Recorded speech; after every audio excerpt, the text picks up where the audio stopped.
18 horas. Notícias de Manaus, Amazonas, Brasil e do mundo. Agora na Mix. Legal, 6 horas e 1 minuto no ar, mais uma edição do 18 horas. Alô, Karime.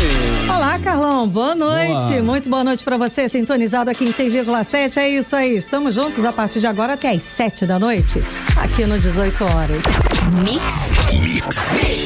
Sempre contando com a sua participação. O nosso WhatsApp está aí à sua inteira disposição. Acione ao 994887592. Valendo, Karime. Valendo a sua participação. A gente quer saber o que você pensa a respeito dos assuntos que a gente aborda aqui no 18 horas. É muito importante. Participa, manda a sua mensagem. Está valendo também a sua participação para você que nos assiste ao vivo pelo YouTube. Então anote aí, participe. 994887592. Começando 18 horas de hoje com os destaques do dia. Crise na saúde. Adolescente não resiste à espera de quase um mês para começar tratamento contra o câncer. Rio Negro, em Manaus, seca 26 centímetros. De ontem para hoje está em 20 metros e 27 centímetros. O Rio Solimões atinge nessa sexta-feira o nível mais baixo já registrado na história. Eleições 2024. Saiu nova pesquisa eleitoral para a Prefeitura de Manaus. Legal, 6:02, mais uma vez, boa noite para você em 100,7, você na sintonia certa no melhor mix do Brasil. Os assuntos de hoje, hein? Os destaques desta sexta-feira, 30 de agosto de 2024, você confere até às 7 da noite aqui no melhor mix do Brasil. No ar, 18 horas para você. 18 horas. Agora nós estamos começando o programa de hoje com uma triste notícia que é resultado do descaso do governo, da negligência do governo do Amazonas com a saúde pública. Uma adolescente, Andressa Lago da Cruz, esperou quase um mês por um leito no Hospital Secom. Ela não resistiu e morreu nesta madrugada sem conseguir fazer o tratamento na rede pública do Amazonas. Carlão, uma tristeza. Nós do 18 horas prestamos nossa solidariedade aqui para a família da adolescente. A gente falou desse caso em reportagem aqui do 18 horas no dia 22 de agosto. Mostramos as denúncias de várias mães sobre a falta de leito no Hospital Secom. Mas a mãe dela falou também. Exato, entre os casos foi a tia dela que falou com a gente. Entre os casos estava a história da adolescente Andressa Lago da Cruz, de 12 anos. Na época ela precisava ser operada com urgência e estava internada no Joãozinho desde o dia 6 de agosto. Olha aí, Karime, Andressa veio de Parintins com um tumor na cabeça procurar um tratamento aqui em Manaus, porque no interior, é claro, não existe tratamento para ela.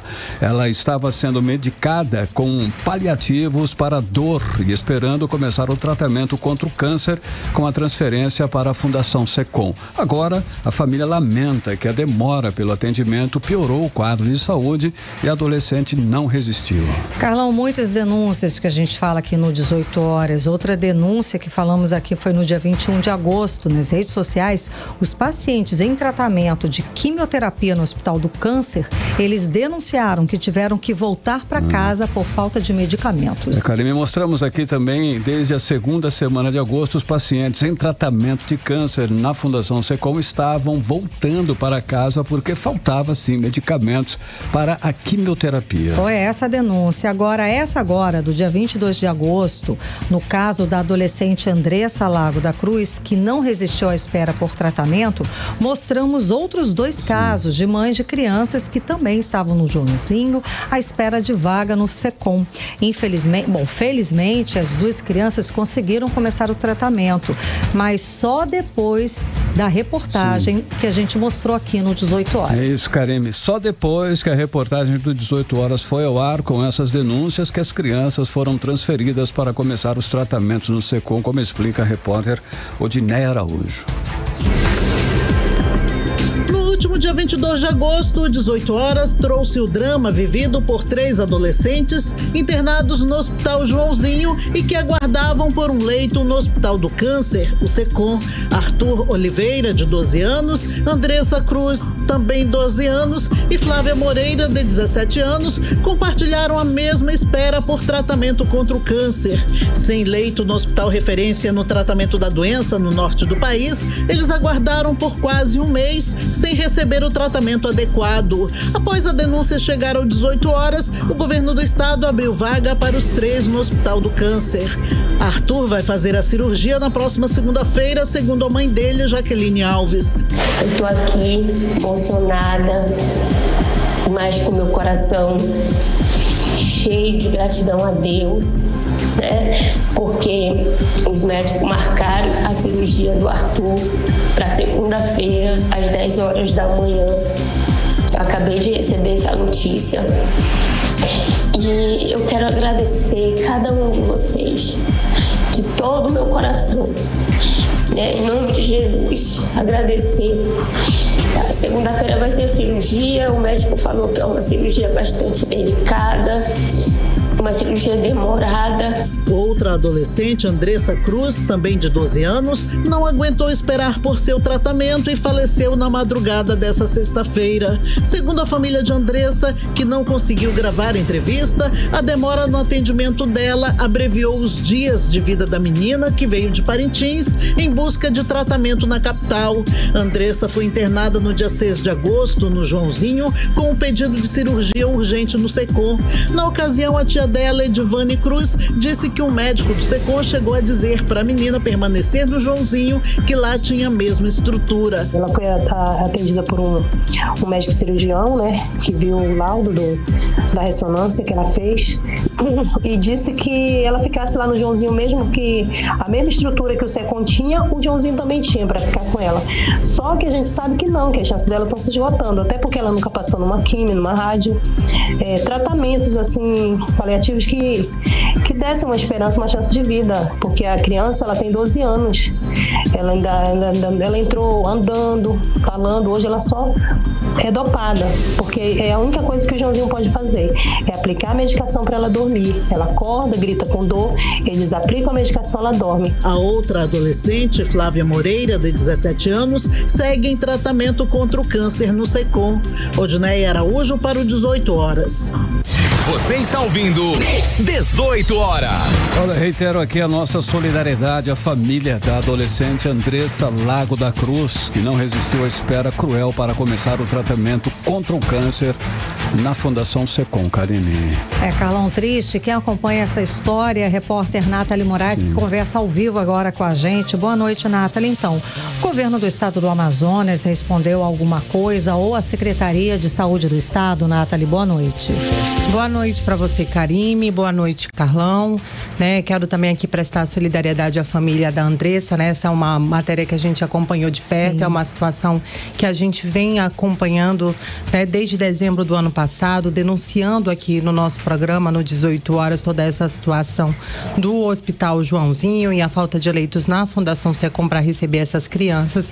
Mas assim, Karime, a última resposta que a gente teve por parte da Secretaria Estadual de Saúde foi no último dia 22 de agosto, né? Onde a Fundação SECOM informou que todos os pacientes estavam ali recebendo a assistência. Na nota ainda encaminhada aí pela SES, eles informaram que a Andressa Lago, né, que foi essa criança, essa jovem que acabou falecendo, estava na unidade hospitalar e já tinha a data para o procedimento de biópsia para a segunda-feira, o último dia 26 de agosto. A paciente Flávia Moreira, né, que estaria em acompanhamento médico por especialistas e já tinha dado início aos seus procedimentos pré-cirúrgicos, e o Arthur Alves Oliveira estava em avaliação ambulatorial, né? Felizmente essas outras duas crianças já foram transferidas para o SECOM, mas eles disseram na época que todos eles estavam sendo assistidos e acompanhados pelas equipes médicas da unidade. Mas aí, Karime, como a gente não teve Agora eles não responderam nada hoje. Hoje eles não responderam nada, mas então a gente entrou em contato com médicos, né, que atendem lá no Joãozinho, para a gente poder entender um pouco mais como é que tá toda essa situação. E aí o que foi informado, né? Que o Arthur era a última criança que estava na fila, né? E que atualmente essa fila tá zerada de crianças que esperam para serem transferidas para a Fundação SECOM. Mas o que o médico disse pra gente, né? Que infelizmente infelizmente, essa é uma fila, Karime, que infelizmente ela não tem fim, né? Porque muitas vezes algumas crianças vão e logo em seguida já chegam outras e nem todas elas têm direito a um tratamento digno, o que conseguem, né? Ter direito deveria ter, mas eles não conseguem ter um tratamento digno, exatamente, né? E aí toda essa situação, é claro, gera uma revolta em todos nós.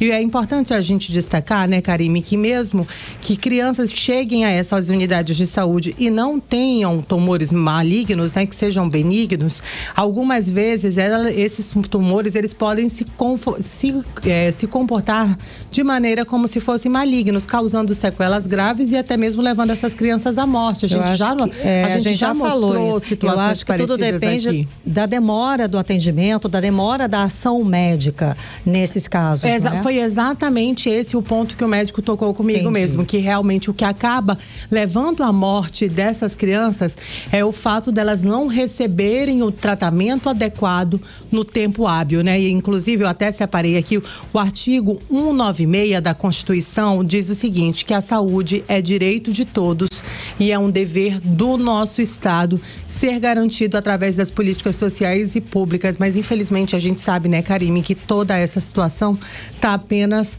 aqui no papel, porque de fato, na prática a gente acompanha e noticia diariamente aqui no nosso programa 18 horas todo o sofrimento da população amazonense, Karime.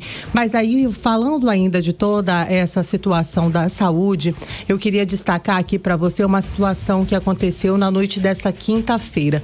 Isso porque, né, uma enfermeira que estava no seu momento de descanso na maternidade Ana Braga, a maternidade, né, que já foi uma referência de atendimentos para alta complexidade, de partos de recém-nascidos, prematuros, né, está realmente sem gerenciamento, é uma unidade que está abandonada. Uma enfermeira estava dormindo no seu conforto quando ela foi surpreendida por 2 criminosos, Karime. Dentro do hospital, dentro da unidade, do conforto, daquela sala reservada. Exatamente. Que elas ficam para descansar durante o período certo, né?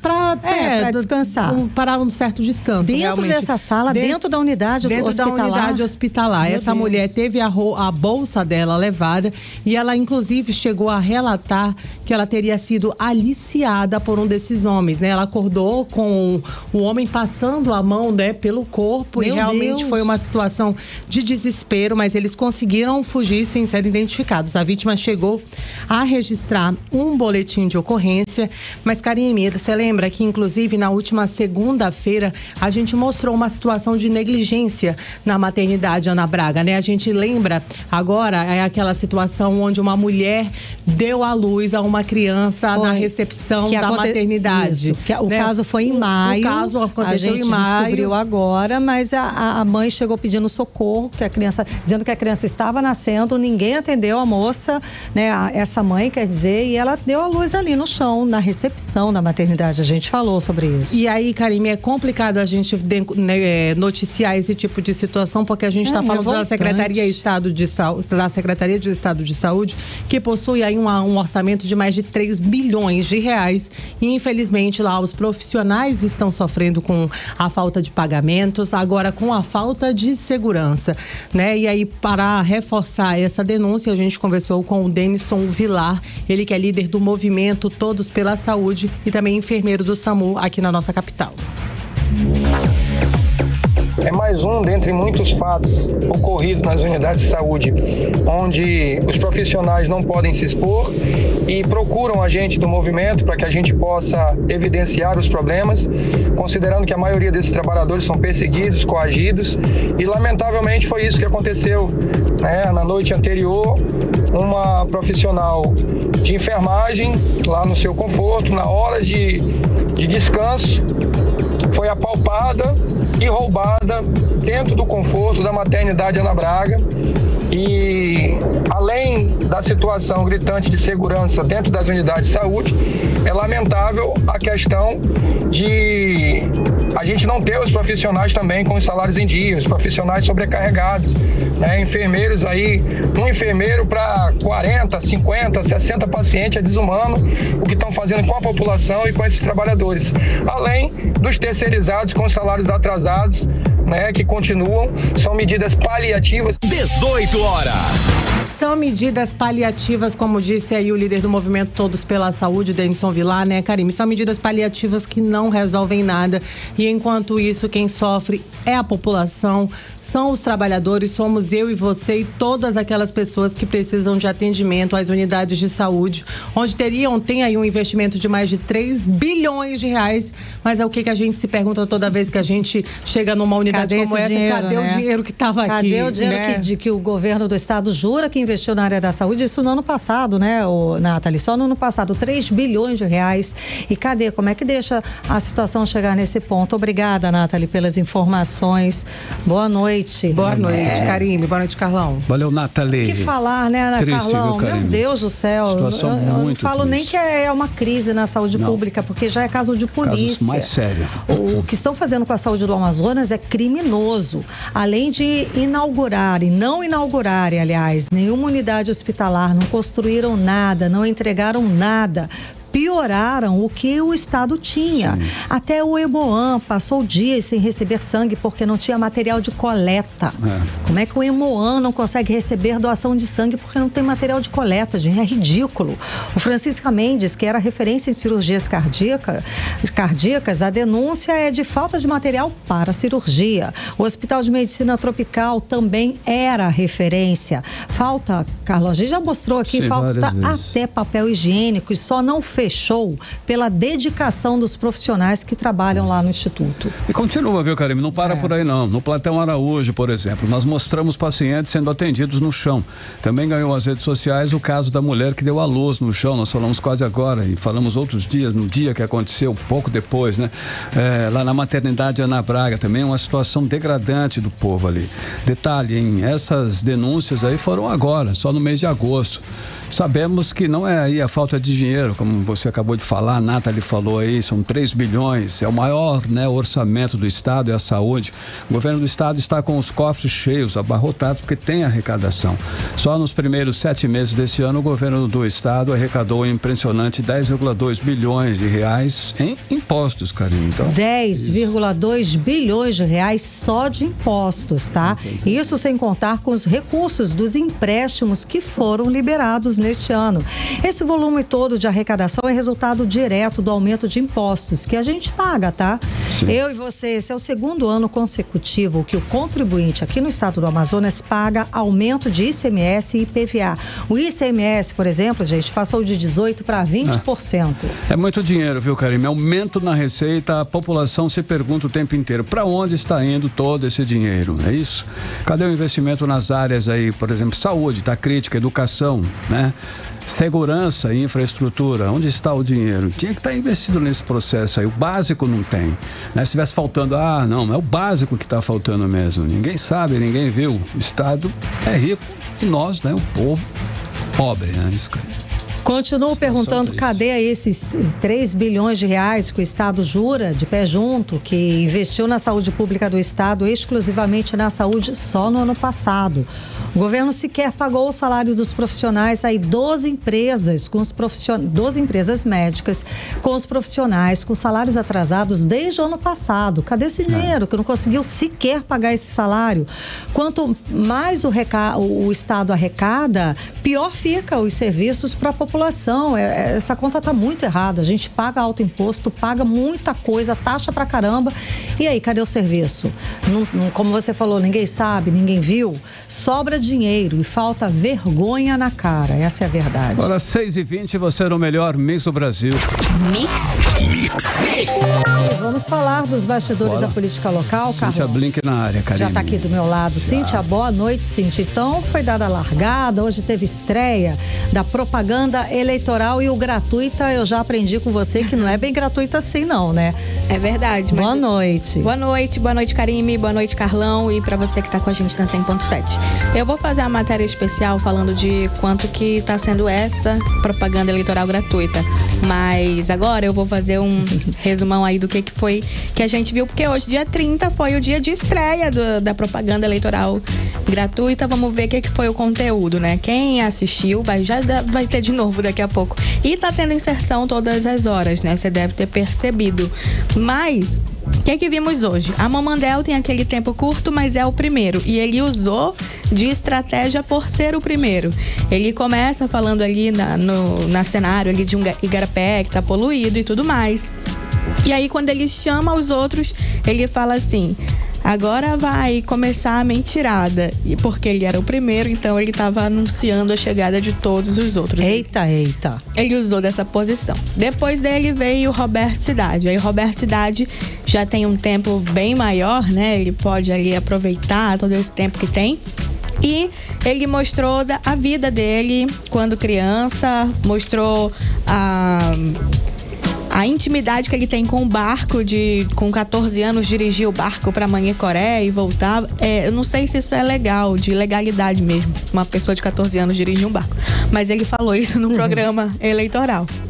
E aí tinham outras pessoas ali naquela área do Porto falando que conheceram Roberto Cidade nessa época e que ele fazia as viagens e tudo isso.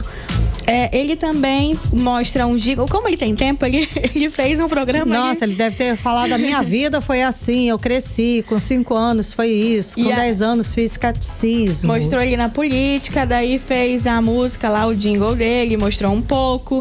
Ele trouxe essa coisa de querer mudar Manaus, que é o lema dele, né? Inclusive o nome é Muda Manaus. Manaus merece mais. Não, Manaus merece mais é Marcelo Ramos, perdão. Não, é isso, Manaus merece mais é cidade e Manaus mais forte é Marcelo Ramos. É que é um pouco parecido. Bem parecido. E aí depois vem Marcelo Ramos mesmo, do PT. E ele fala sobre também um pouco ali da vida dele. Ele fala que perdeu o pai muito jovem, isso fez com que ele tivesse que amadurecer muito cedo. Ele também traz um pouco da vida dele na cidade de Manaus, mostra ele como pessoa, tipo, sendo esportista, frequentando lugares onde ele toma uma cervejinha, enfim, ele mostrando ele em Manaus e ele político. A história dele na política, que foi vereador, que foi em Brasília, né, atingiu o cargo ali de presidente da Câmara dos Deputados. Enfim, mostrou todo esse histórico e terminou falando que vai abraçar o futuro. Então foi mais uma apresentação, né, até agora. Depois dele veio o capitão Alberto Neto, que não começou falando da história dele, começou falando dos problemas de Manaus. Ele apostou na coligação, no nome da coligação, que é Ordem e Progresso. E aí ele falou o que está em desordem em Manaus e falou como que ele pretende deixar em ordem e trazer progresso. Ele foi o único que colocou a vice, que é a Maria do Carmo Cefair. Nesse primeiro momento, ele já trouxe a vice falando sobre o progresso na educação. Educação é uma bandeira forte da Maria do Carmo e ele mostra ela. Ele também mostra Bolsonaro dizendo que ele tem o apoio do ex-presidente e reforçando que ele é o único candidato da direita dessa eleição, a direita de verdade, que é uma frase que ele vem falando também a cada vez que ele aparece. Na convenção ele falou e tudo mais. Até é um motivo de racha entre ele e Roberto Cidade. Roberto Cidade não chega a falar muito sobre isso, mas o vice de Roberto Cidade, que é o Menezes, esses que já tem o histórico de briga com o Alberto Neto, ele mantém esse clima, né? Falando que tá errado dizer que só lá é a direita e coisa e tal. Mas Alberto Neto mantém essa fala. Ele também coloca muito forte ali o lema, né? De Deus, Pátria, Família e tenta mostrar isso no programa dele. Quem termina é Davi Almeida, que é o atual prefeito. Ele traz muita imagem da convenção dele. Ele começa o programa dele dizendo o que ele falou na convenção, né? Com a imagem da convenção, dizendo que ele está nesse lugar de prefeito porque Deus o colocou ali. E aí ele mostra também Morro da Liberdade, gente do Morro que conheceu ele na época que ele morava ali, falando um pouco dele. Ele fala um pouco da vida dele política e traz muita coisa do que ele disse na convenção, muita cena da convenção. Não ficou caro, né? Já que ele só gravou a convenção. E colocou lá. Aí ele falou dos feitos dele para Manaus, o que ele fez na saúde, na educação, tudo mais. E foi isso. Então, o que a gente pode resumir do que foi esse primeiro momento? Como esperado, foi um momento realmente ali de apresentação. Somente Alberto Neto trouxe vice, os outros ainda vão trazer. E a gente tem que ver como é que isso vai caminhar. Hoje, gente, dia 30 é o primeiro dia. Se você não gostou de ver as inserções, é o primeiro dia apenas. Segue até dia 3 de outubro. Tem muita coisa aí. Segue aí. Tem programa de rádio fora do ar já lá em Parintins, Cíntia Blenk? Ah, sim, é verdade. Tem programa de rádio fora do ar lá em Parintins. Na verdade, não é a rádio inteira que está fora do ar. É apenas a participação de... as falas, né, programas que falavam ali sobre quem é ligado à administração de Bigarcia. É a Rádio Clube Parintins. O que aconteceu é que se identificou a Brena Dianá, não ela, a federação dela, né, identificou que União por Parintins, é o nome da coligação da Brena. Brena, vamos só lembrar, é a candidata apoiada pelo governador Wilson Lima. Eles identificaram que no Clube de Parintins, que é o nome da rádio, estava tendo ali muita programação que estava favorecendo um dos candidatos, que seria o Matheus Assayag, que é o candidato de Bigarcia. E aí, por conta disso, entraram com o pedido para suspender a rádio do ar. O pedido foi deixar a rádio em off mesmo. Mas a juíza eleitoral, Juliana Moucinho, ela tirou do ar só uma parte do que estava sendo colocado ali, alguns programas que entendeu-se que sim, que estava fazendo esse trabalho de promover ilegalmente os candidatos. Matheus Assayag, ele é candidato a prefeito lá em Parintins, e Vanessa Carneiro, que são ligados à administração do prefeito Bigarcia, e aí nesse período eleitoral. Cabe ainda recurso, porque só uma juíza que assina, né? Então pode ser que consigam reverter essa história, mas por hora tá fora do ar alguns programas aí da Rádio Clube de Parintins. Gente, eu tô achando que Parintins a coisa tá pegando mais fogo que por aqui. Parece, né? Lá tá pegada a coisa, né? Porque vez ou outra a gente traz uma informação de Parintins que eu vou já pra lá em algum momento, porque tá ficando interessante. Acho que você tem que ver isso de perto, hein, Blink? Exatamente. Blink, vem cá, parece que saiu hoje nova pesquisa de intenção de voto para a Prefeitura de Manaus. Saiu pesquisa da Perspectiva, mas por alguma razão que eu não entendo, eles decidiram não deixar numa ordem de quem teve mais voto e quem teve menos. Isso me dificulta um pouco a vida. Nossa, a leitura fica complicada assim, eles deixaram na ordem de... que eles quiseram, eu acho. Eu não entendi muito essa ordem, porque não é ordem alfabética também, mas enfim. Pelo número do partido, o primeiro partido é o 13, então PT e tal e tal. Mas na pesquisa estimulada, quando pergunta assim, se a eleição para prefeito fosse realizada hoje, em quem você votaria? A Davi Almeida aparece liderando com 35,1%. E aí, antes dele, né, temos ali o Amon Mandel, do Cidadania, com 20%. A gente vê uma queda de Amon Mandel, de acordo com essa pesquisa, e uma subida ali de Davi Almeida, né?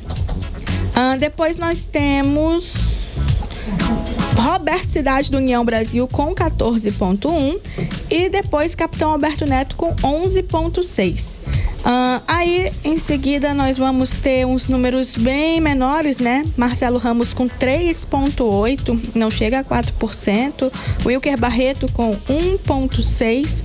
E Gilberto Vasconcelos com 0,7%. Só uma coisa, porque muita gente me perguntou por que o Wilker Barreto e o Gilberto Vasconcelos não apareceram, né, no período eleitoral, no horário gratuito, porque eles não atendem a cláusula de barreira. A gente já sabia que eles não iriam aparecer. Ainda assim tinha gente perguntando, então estou respondendo aqui. Eles precisam ter pelo menos 5 representantes no Senado, na Câmara dos Deputados, enfim, no Congresso, e aí sim poderiam entrar na TV, no horário de TV e rádio. Você diz de representantes da coligação deles, o partido? Os dois têm partido. Um é PSTU, o outro é Mobiliza. Se o Mobiliza tivesse 5 parlamentares dentro do Congresso Nacional, aí sim o Wilker poderia, mas como não tem, ele não pode apresentar ali. Entendi, é regra, né? Regra é regra, lei obedece. E vambora. Tá ótimo, então. Trago mais informação pra você segunda. Até segunda, Blink, obrigada. Valeu, Blink, 6h30, você no melhor mix do Brasil. Mix. Continue em 100,7. Daqui a pouquinho, olha só, trecho do Rio Solimões aqui no estado já está com menor nível da história. Pode isolar cidades no Amazonas, hein? Detalhes em instantes. 18 horas. Agora conferindo a previsão do tempo para esse final de semana, hein? Sábado e domingo com Carime Leão. Previsão do tempo. Segundo informações do Clima Tempo, para este sábado, a previsão é de sol e aumento de nuvens de manhã, com pancadas de chuva à tarde. À noite, o tempo fica aberto. A mínima prevista é de 26 graus, a máxima pode chegar a 36 graus. As chances de chuva são de 7%, a umidade relativa do ar fica entre 42% e 86%. E no domingo também, a previsão é de tempo de sol com algumas nuvens, mas não há previsão de chuva. Mínima prevista, 27 graus e máxima pode chegar a 36 graus. Olha, o Rio Negro em Manaus secou 26 centímetros de ontem para hoje e está em 20 metros e 27 centímetros. A marca de hoje está 3 metros e 64 centímetros abaixo do mesmo dia no ano passado. Realmente, tudo indica que esse ano nós vamos bater aí, né? Vamos bater outro recorde, vai ser a pior seca da história, Karine. Carlão, tudo indica mesmo, viu? E já temos recordes, como você falou há pouco, o Rio Solimões atingiu hoje, sexta-feira, o nível mais baixo já registrado na história. A medida está negativa, isso, ou seja, está menos 95 centímetros em Tabatinga, na calha do Alto Solimões, no interior do Amazonas. Karine, é isso mesmo, o número está atualmente negativo justamente por estar abaixo da régua de medição. Os dados apontam que esta é a maior seca, pelo menos nos últimos 40 anos na região, hein? E quem está acompanhando esse assunto e traz pra gente as atualizações é o repórter André Meirelles. André, boa noite, André. Então, esse trecho do Rio Solimões aqui no estado, que já está com o menor nível da história, pode isolar situações, cidades e algumas regiões aqui no estado, não é mesmo? Muito boa noite, Karime, boa noite, Carlão, boa noite a você que nos acompanha aqui na 100.7. Karime, Carlão, a estiagem severa pode causar sim isolamento completo de cidades aqui da região do Alto Solimões, no interior do Amazonas, que já atinge a menor cota registrada da história. Isso porque nas últimas 24 horas o nível desceu mais de 16 centímetros, né? A estiagem, ela é tão severa e atípica que o Serviço Geológico Brasileiro vai precisar ir ao local, isso na próxima semana, e como vocês falaram, para instalar uma nova régua, né? Que faça medições até menos 2 metros aí de profundidade, né? E isso é considerado algo inédito, jamais feito em toda a história da medição, né? As duas piores marcas já atingidas no Alto Solimões tinham sido registradas já no fim do processo da vazante dos rios, né? Por exemplo, em 2010, em 11 de outubro, o nível bateu menos 0,86 centímetros. E no ano passado, a régua marcou aí menos 0,76 centímetros no dia 23 de outubro, né? Agora, agosto faz parte da primeira metade de todo o período de estiagem que ainda vai continuar aí até o fim de outubro, e por isso que a previsão é que o nível da água continue descendo aí isso fortemente, né? Rapidamente aí, e inclusive no Alto Solimões a média dos últimos 20 anos para o dia 30 de agosto é de 2 metros e 71 centímetros, ou seja, o rio em 2024 está já aí quase 4 metros mais raso do que o normal para o período, né? Inclusive essa situação toda tem preocupado aí os especialistas. Eu conversei também com um pesquisador do INPA, que é o Philip Fernside. Ele inclusive disse que toda essa situação de vazante, né, pode também estar atrelado aí ao aquecimento global. Vamos acompanhar. Estamos no meio de uma situação gravíssima climática, com uma seca de um dos piores já vistos, vários fenômenos climáticos em conjunto para isso, todos ligados ao aquecimento global. 18 horas. Tá, então, Karime e Carlão, a gente conferiu a fala do pesquisador Philip Fernside, pesquisador do INPA, falando sobre essa situação que, inclusive, né, para ele aí, nessas pesquisas, tem a ver sim com o aquecimento global, essa situação da seca que acontece aqui na região do Amazonas. Inclusive, de acordo com o governo do estado, já tem mais aí de 300 mil famílias afetadas diretamente pela seca severa, isso em todo o território amazonense. Já há comunidades isoladas com dificuldades de acesso também a água potáveis. Segundo o boletim da Defesa Civil, são mais de 77 mil famílias que estão impactadas pela seca que afeta aí todos os 62 municípios do estado, que inclusive estão em situação de emergência ainda por causa dessa seca que a gente está falando aqui agora, né? Até a situação do monitoramento dos botos no município de Tefé, que está agora em situação de alerta amarela por causa da seca que se agrava na Amazônia. A informação, né, que a gente tem aqui é de que há uma equipe já que está nesse momento, a equipe de pesquisadores do Instituto Mariuá, que estão acompanhando o estado de saúde desses botos, né, Karime e Carlão? A situação é alarmante mesmo, tanto que as empresas de navegação estimam um nível crítico de operação nos rios aqui da Amazônia para a próxima semana. Parece que a seca já prejudica a chegada de cerca de 2 milhões de toneladas de grãos aqui para o estado. Como é que está essa situação, André? Será que a gente vai ter desabastecimento?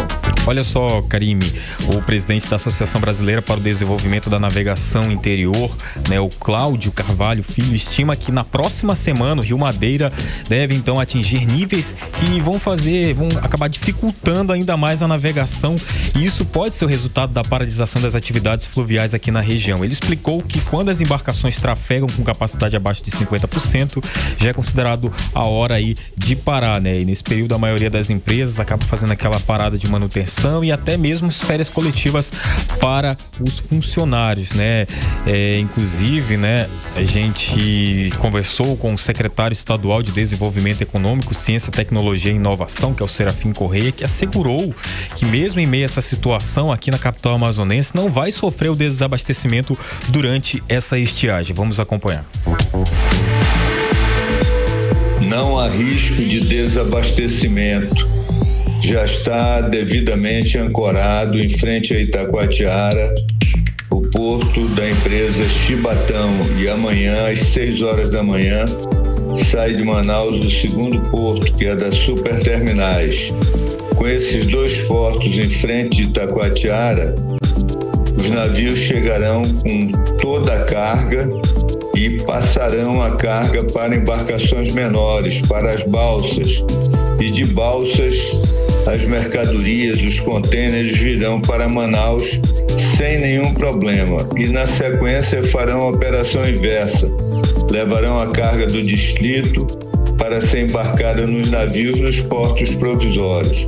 Então, foi uma solução nossa, cabocla, da iniciativa privada, e nós, eu posso assegurar, não teremos desabastecimento. Vai dar tudo certo, nós vamos superar essas dificuldades interpostas em nosso caminho. 18 horas. Então tá aí, Karime, Carlão e ouvinte, a gente confirma a fala do titular da SEDEC, Serafim Correia, e também sobre essa situação. O levantamento do Sindicato das Empresas de Navegação Fluvial do Amazonas informa que todas as rotas estão operando até o momento. Normalmente, né? Valeu, André. Muito obrigada, André, pelas informações. 6h48, você era o melhor mix do Brasil. 18 horas. Entrevista do dia. E hoje a nossa entrevistada do dia é a cantora, produtora cultural Sinara Neri, que faz show agora no próximo dia 13 de setembro no Teatro Amazonas para comemorar 30 anos de carreira. Muito boa noite, seja bem-vinda, parabéns. Show. 30 anos de carreira na arte não é fácil, não é não? É isso aí. Oi, Karime. Tudo Olá, bem? ouvintes da Rádio Mix. É um prazer enorme estar aqui nessa casa novamente. Há 10 anos sempre recebendo os artistas. Desde os 30 anos eu venho aqui muito feliz. 30 anos... Isso que eu ia perguntar, e aí, como é que é comemorar 30 anos numa carreira é maravilhoso, tão difícil de escolher repertório, difícil da gente saber o que a gente vai fazer, mas graças à Lei Paulo Gustavo, nós fomos contemplados em 3 editais, fizemos um documentário de 30 anos de carreira, fizemos o CD, álbum e que vai ser lançado nas plataformas digitais dia 9. E esse aqui, fisicamente, eu vou te presentear. Olha, que honra! E trouxe um também para fazer um sorteio, que tá já com o Rod. Já tá aqui? Então, e o show, né? E o show. Bom, peraí, calma aí. Você que tá passando agora na porta da Rádio Mix, na Rua Fortaleza 585, no Adrianópolis, para agora que você vai levar um CD da Sinara Neri. Exato, Sinara Neri aqui. A gente tem 30 anos de trabalho musical, 30 anos de carreira na maior qualidade, eu posso falar. Obrigada, tá? Karine.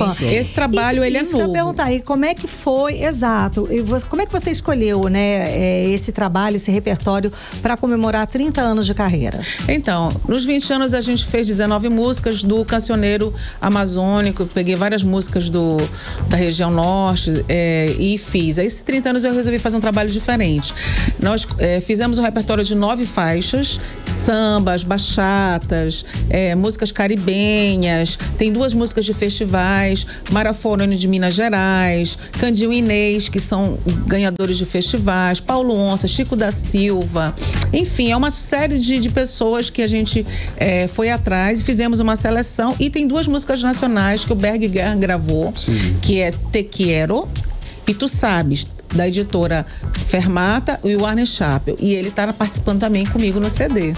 Então, esse trabalho, você está interpretando outros artistas locais, é isso, Sinara? Não, na verdade, são músicas... É autoral, não? São músicas autorais dos artistas locais e 2 nacionais. Sim, e são músicas inéditas, no caso, não? Mas, quase. A maior parte, 50% sim. Algumas já foram cantadas, tocadas, mas eu considero inéditas, porque agora que a gente vai dar vazão e vai divulgar o trabalho através das plataformas digitais. Inclusive, eu cheguei agora de Brasília, nós fizemos uma gravação no programa local lá, que é o Estúdio A, com...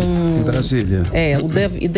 O Davi Assis, que nos entrevistou, e fiz um show no Clube do Choro também, que foi muito bacana. A inspiração desse trabalho é a Amazônia, é o quê? Qual é o mote, essa pegada Uma toda? linguagem universal, com um pouco de músicas amazônicas, que não deixa de ser, mas é um trabalho com linguagem universal. Sim, legal. É arte, né? É arte. É assim mesmo, E eu espero todo mundo no teatro, né? Sim, vai ter alguma participação especial no show? Sim, Fala o pra Berg gente. cantou comigo nessa música Te Quero, né? Que foi a música mais famosa dele, que todo mundo conhece como Mi Vida. Mi Vida, Te Quero, Mi Vida.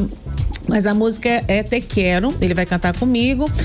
Uma banda enorme, de mais de 9 músicas, eu vou botar no palco, um show como eu nunca fiz. Legal. Vai ser muito legal. 20 horas e o melhor, gratuito. Quem quiser levar um pacote de leite, uma lata de leite, nós vamos doar, não é obrigatório, mas nós vamos doar à Casa da Criança. A Irmã Cruz vai estar lá para receber. Sim. E eu acredito que a celebração, né, de 30 anos de um trabalho consistente de uma cantora caboquinha amazonense aqui na terra.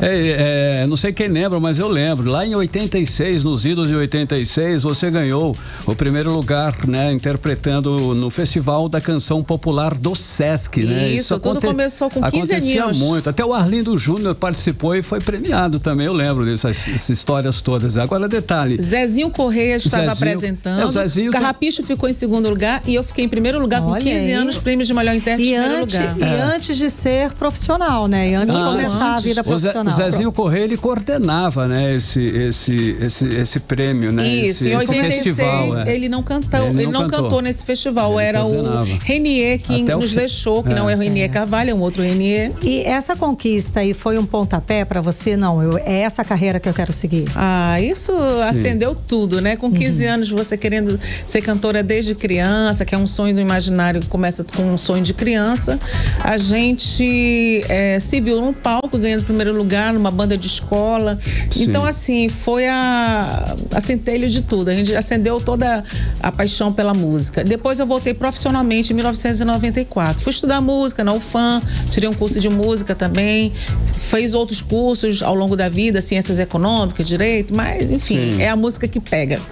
Alguém te incentivou nesse processo de cantar? Tem alguém que te apoiou, te deu aquela força? Vai que você tem talento realmente para isso? Muita gente, nossa, 30 anos, um artista ele não se faz só. Sim. Muita gente tem que acreditar e dar aquele incentivo. Mas o principal foi a família. família. A família isso é maravilhoso. Tendo apoio da família é maravilhoso. Sim. Então, antes de você convidar as pessoas, né, todo mundo pra gente assistir lá no Teatro Amazonas, show gratuito, gente, maravilhoso, eu vou pedir pra gente soltar um trechinho, acho que a gente tem 30 segundos do seu trabalho. Okay. Tu Sabes, de Joaquim Taborda, editora Fermata. Vamos lá, vamos ouvir, Trovão, solta aí. Tu sabes que te quero, tu sabes que te amo, por isso que te espero, e em sonhos por ti chamo. Perdoa, mas não posso me conformar assim, pois sabes que não gosto. Maravilha, legal. Tá aí um trechinho desse sucesso. Uma das músicas que você pode conferir no show que acontece lá no Teatro Amazonas no dia 13 de setembro. E a entrada é gratuita, você pode participar, você pode ajudar com 1 litro de leite, né, em pó. Bacana. Não é isso? Convida a gente, Sinara, convida as pessoas que para quem está nos ouvindo. Então, é um pacote, litros de leite, o que for quiser levar. O importante é que leve o leitinho para as crianças lá, que a gente sempre faz nesses meus eventos todos do teatro, qualquer lugar, eu faço essas doações, porque eu acho importante agregar isso ao trabalho. Sim. Já que vai tanta gente, a gente espera casa cheia, então é uma oportunidade de a gente ajudar. Dia 13 de setembro, uma sexta-feira, às 20 horas, o teatro abre as portas às 19h30. Você já pode sentar no seu lugarzinho lá e esperar que vai ter o lançamento, o documentário e o lançamento oficial do CD e o show, claro, para as pessoas se deliciarem. Vida de artista. Vida de artista. Maravilha, muito sucesso. A gente vai entrar agora ao vivo daqui a pouquinho com o jornalista Carlos Eduardo Matos, que é nosso correspondente de Brasília, e ele tá aqui falando pra mim, diz pra Sinara que eu estive lá no show de Brasília, aqui que legal. No Clube do Choro em Brasília, foi na terça-feira e ele aqui adorou, né? Obrigada. Tomou de coração, obrigada. Ou seja, adorou o show. Obrigada. Sucesso e que vamos começar aí, vamos seguir com mais 30 anos de carreira. Se Deus quiser, né? Ótimo, sucesso. Claro. Gente, muito obrigada à casa, obrigada ao Armando e toda a família. Enfim, sempre muito queridos e muito acolhedores. Muito obrigada. Imagina, e espero vocês casa. Lá. Vamos sim, com certeza. Obrigado. Tchau, tchau. Tchau, tchau. 6h47 agora, hein? Mix. Seguimos para Brasília? Vamos para Brasília, Carlão? Já. Vamos conversar com o nosso correspondente, o jornalista Carlos Eduardo Matos, que esteve no show em Brasília. Com Sinara, olha aí que maravilha. Ela é demais. Já adorava ela em Manaus, agora aqui em Brasília matei a saudade. Não vai perder, né, Cadu? Show do Amazonense. Show do Amazonense aí, né? Você não vai perder. Aqui em Brasília, já falei para vocês, aqui em Brasília tem uma comunidade de amazonenses, que é o Instituto Amazonas no Cerrado. E eles ajudam a divulgar todos os artistas locais daí que vêm para cá fazer apresentações. É muito legal, mata bastante a saudade. Que maravilha. Cadu, vamos então para o nosso assunto, Cadu, vamos lá. Estamos passando aqui por um dos piores períodos de queimada, seca e falta de chuva, né? Parece que os nossos deputados aí em Brasília apresentaram propostas para aumentar a punição de quem pratica incêndio criminoso. É um assunto que muito nos interessa, porque parece que pelo Brasil inteiro o perfil e a maioria desses incêndios, segundo a polícia, é incêndio criminoso, não é, Cadu? Conta mais pra gente. Boa noite.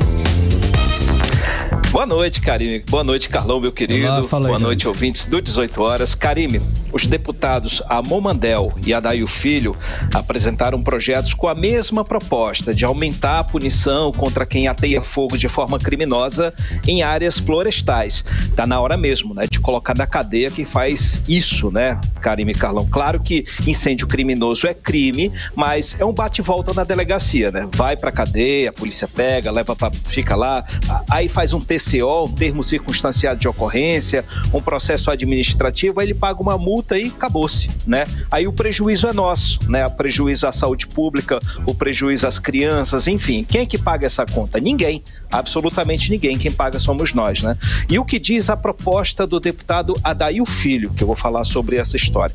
Se um incêndio criminoso, isso aí eu vou dizer o que está no projeto de lei dele, tá? Se o incêndio criminoso em áreas de floresta, o crime vai ser equiparado ao crime hediondo.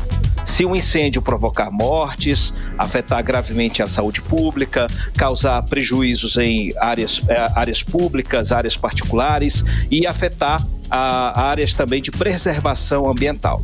Aí, além de equiparar ao crime hediondo, a multa também é pesada.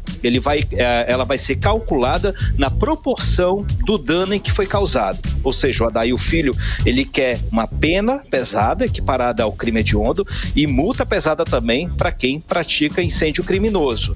Agora, o deputado federal Amon Mandel, ele quer que a pessoa física ou a pessoa jurídica acusada de atear fogo em área florestal de forma criminosa, isso tem que estar especificado lá no processo, essa empresa ou pessoa física fica impedida de participar de licitação, de prestar serviço público, de prestar serviço ao poder público, fica impedido também de receber, fica impedido de receber benefícios sociais, incentivos fiscais e créditos tributários. Ou seja, Karime e Carlão, o Amon Mandel, ele concentrou mais essa sanção administrativa em cima das empresas, para que elas percam qualquer tipo de amparo do poder público. Tá certo isso daí, né? Tem muita empresa que aproveita essa época de seca para limpar terreno.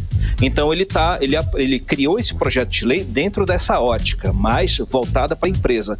Agora, um detalhe interessante, Karime e Carlão, é que a Câmara dos Deputados recebeu agora, nas últimas 2 semanas, em que começou essa crise dos incêndios, ao todo 17 projetos de lei nessa linha, nessa pauta de aumentar a pena, diminuir benefícios, tirar o Bolsa Família. Tem projeto aí que diz que quer tirar o Bolsa Família de quem atear fogo. Enfim, aumentar sanções contra quem contribui com essa fumaceira nesse período. Triste é que essas ideias, Karime e Carlão, elas só aparecem nessa época, né? E é mais triste ainda é que as lideranças políticas, os partidos, não tocam para frente essas propostas. O motivo está mais que óbvio. Tem muito político, principalmente do agronegócio, que não vai jamais aprovar alguma medida que possa prejudicar as suas propriedades ou as pessoas que estão ligadas às suas propriedades. Esse que é o grande problema. Pode continuar do mesmo jeito, mas não deixa de ser uma pauta. Os dois parlamentares, Amon Mandel e o Adair Filho, estão aí gritando, sugerindo propostas, né? Estão sendo participativos nesse processo. Karime e Carlão. Beleza. Cadu, olha só, o deputado federal Silas Câmara teve alta médica. Ele estava internado desde o último sábado no Hospital Beneficência Portuguesa, em São Paulo. Cadu, foi um problema de insuficiência cardíaca, né? Você já falou aqui, nós comentamos sobre esse assunto. E qual foi o resultado? Ele foi operado? Como ele está? Sim, Carlão, foi um problema grave. Na semana passada, o Silas Câmara foi ao médico fazer exame de rotina, mas aí ele foi alertado pelos médicos de que as dores que ele sentia se tratavam de uma insuficiência cardíaca grave e que ele precisava, né, de ser submetido a uma cirurgia com urgência. Aí o deputado Silas Câmara viajou para São Paulo, onde ele ficou internado no Hospital Beneficência Portuguesa. A cirurgia aconteceu no fim de semana passada, por 2 médicos cardiologistas considerados conceituados, os melhores lá do hospital. Ele teve uma boa recuperação ao longo dessa semana e hoje ele recebeu alta. E assim que ele deixou o hospital, Carlão, ele gravou logo, imediatamente, um vídeo nas redes sociais que está lá no Instagram dele. Eu trouxe um trecho para a gente ouvir junto. Vamos lá ouvir. Para informar a todos que, graças a Deus, estou encerrando este ciclo de tratamento, de cirurgia, e que foi tudo absolutamente um sucesso. E que, portanto, teremos aí muitos anos de saúde, de vida e de luta em defesa do nosso bom e querido povo do Estado do Amazonas. Deus é o Senhor da minha existência, da minha vida, e a Ele toda a honra, toda a glória e toda a adoração.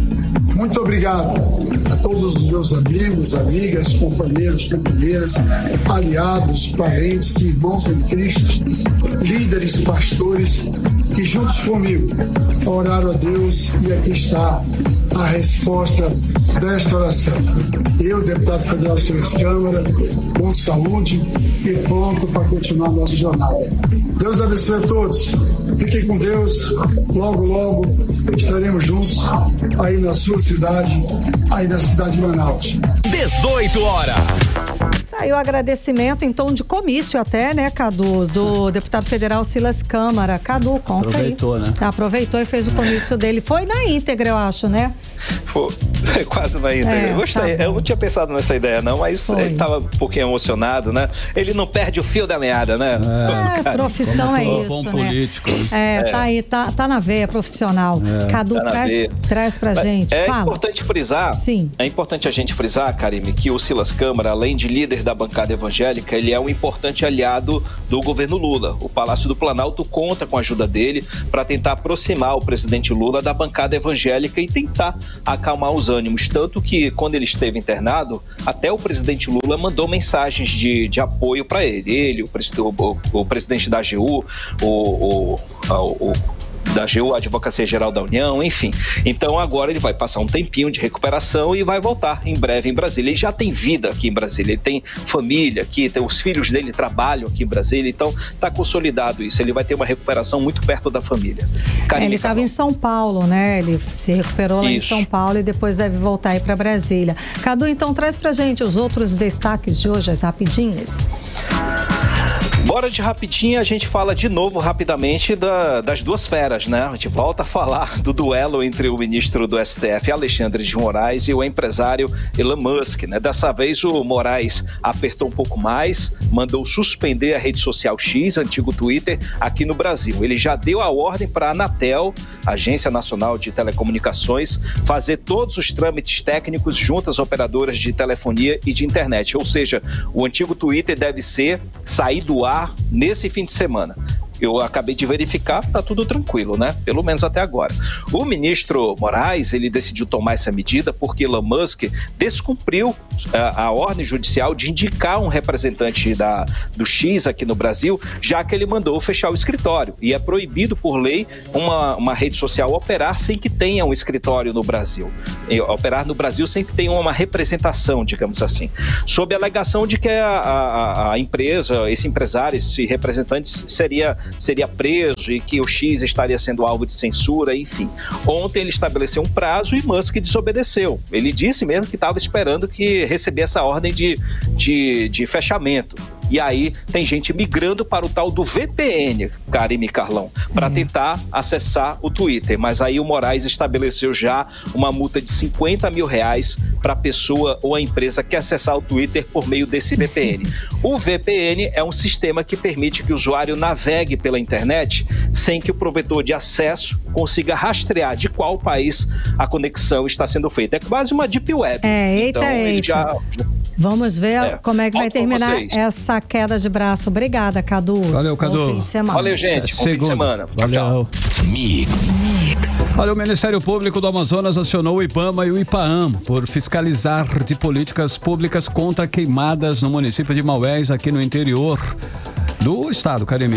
E o que acontece, Carlão, é que segundo o órgão, a área sofre com desmatamento e queimadas e não há fiscalização no local como está sendo feito na região sul do estado, né, que é o que mais queima, como explica o repórter André Meirelles. Com o aumento desenfreado dos focos de incêndio na Amazônia, a Promotoria de Justiça de Maués, do Ministério Público do Amazonas, instaurou um procedimento administrativo para acompanhar as ações de combate ao desmatamento e às queimadas no município. O IPAAM, Instituto de Proteção Ambiental do Amazonas, e o IBAMA, Instituto Brasileiro do Meio Ambiente e dos Recursos Naturais Renováveis, foram acionados para informar, no período de 15 dias, as políticas públicas adotadas para fiscalizar as queimadas na região, incluindo o número de procedimentos administrativos instaurados pelos órgãos no decorrer do ano. Entre os destaques das medidas adotadas estão a requisição de informações detalhadas à Prefeitura de Maués e à Secretaria Municipal de Meio Ambiente sobre a situação atual das queimadas, os recursos disponíveis para combate aos incêndios e a estrutura da Brigada de Incêndio no município. As autoridades têm um prazo de 15 dias para responder aos ofícios expedidos. Para o pesquisador do Instituto Nacional de Pesquisas da Amazônia, Philip Ferside, essas ações do Ministério Público são importantes para evitar problemas no futuro com a floresta amazônica. Depois de ter um incêndio, deixa muita madeira morta na floresta, próximo, grande seca, próximo incêndio vai ser mais quente, vai matar mais árvores e vai embora, um ciclo vicioso que destrói a floresta. Então, é muito importante evitar que isso aconteça. Não é apenas mandar os fiscais de IBAMA para dar multas, etc. Isso tem que existir, mas tudo que está empurrando todo o resto do governo, fora do Ministério do Meio Ambiente, está basicamente trabalhando para aumentar o desmatamento e as queimadas. O Ministério Público também requisitou ao município de Maués que articule campanhas de educação ambiental para a conscientização das comunidades rurais sobre os cuidados a serem tomados durante o período de seca e a promoção de práticas sustentáveis de uso da terra. André Meirelles para o 18 horas. Você está ouvindo 18 horas. 7 em ponto, seguimos direto para o editorial 18 horas. Editorial 18 hoje o governo federal admitiu que não tem um plano organizado com recursos para a prevenção às queimadas na Amazônia. E quem disse foi a Advocacia Geral da União em resposta à decisão do Supremo Tribunal. E em março, o Supremo decidiu que o governo federal deveria tomar medidas para tornar efetivo o plano de ação para prevenção e controle do desmatamento na Amazônia Legal. Hoje, a Advocacia Geral da União pediu a prorrogação do prazo para a elaboração do plano. A advocacia informou ainda ao Supremo que os órgãos vêm empreendendo esforços para assegurar o devido cumprimento das medidas, mas que as ações ainda precisam de um aval em relação ao orçamento, ou seja, aos recursos que vão financiar a política pública. De acordo com o próprio governo, faltam recursos para as ações de combate ao desmatamento e às queimadas. No final, muito se anuncia e pouco dinheiro é disponibilizado para combater os crimes ambientais na Amazônia e, por que não dizer, em todo o Brasil. 18 horas. 7-1, Karime, boa noite. Boa noite, um beijo, um bom fim de semana. Até segunda. Você está na Mix, o melhor mix do Brasil. Rádio Mix.